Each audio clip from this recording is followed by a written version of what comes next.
Je comprends pas. Pourquoi personne n'aime Dark Phoenix? Moi, j'ai trouvé ce film super bien. La saga X-Men se conclut parfaitement bien et c'était un plaisir pour moi de les retrouver, ces X-Men. Dommage que la saga se termine. Alors, parmi mes points préférés du film, il y a les combats. La première confrontation des X-Men contre Jean était spectaculaire.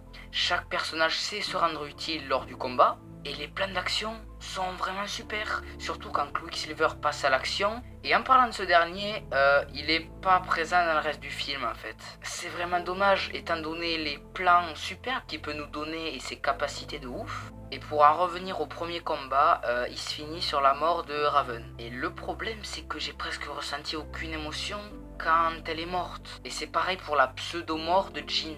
Alors Diablo a eu une tentative de développement et ça m'a fait rire. En gros, il y a un homme qui meurt par un des aliens. Et donc l'homme, avant, il avait dit que son enfant était fan de Diablo. Et du coup, vu qu'il meurt, Diablo se met en rogne et il commence à tuer plein d'aliens. MDR. Mais sinon, en parlant des personnages, je les ai tous aimés.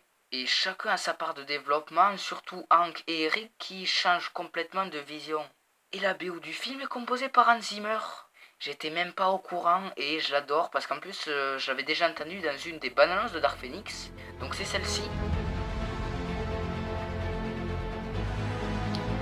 Et du coup pour en revenir à ma note, je mets 9 sur 10. Il y a beaucoup de bonnes choses dans le film et comme je l'ai dit au début, je comprends pas pourquoi les gens n'ont pas aimé ce film. Et alors je sais pertinemment que j'ai oublié beaucoup de choses à dire sur ce film. Mais après il y a quand même aussi quelques minimes défauts dans ce film, ce qui fait un petit peu descendre la note. Comme par exemple les aliens, des méchants assez bizarres et on comprend pas trop leur motivation ni pourquoi, qui ils sont. Du coup cette critique sur X-Men Dark Phoenix est terminée. Normalement, je vais aller voir Toy Story 4, Spider-Man Far From Home, Anna, aussi le nouveau film de Luc Besson, Brightburn, j'ai peur de l'avoir loupé, je vais voir. Et il y a aussi Le Roi Lion et Annabelle 3. Du coup, ciao.